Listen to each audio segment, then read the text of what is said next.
Tak sme na Domáši.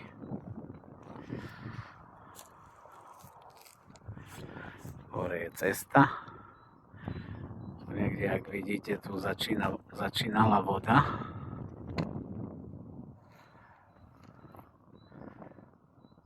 A teraz vody nikde.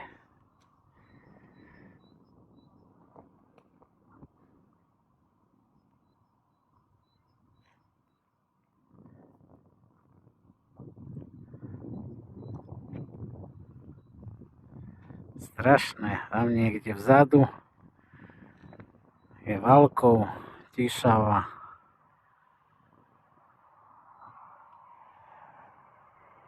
Bez vody. Takže takto to tu vyzerá. Som zvedavý, že aké to bude, keď nebude pršať, nebude snežiť, čo to bude toho roku. Či sa takto naplní, alebo bude tu, ľudia sa tu budú na sucho kúpať vo vaničke alebo v bazénikoch, ale bez vody. Strašné.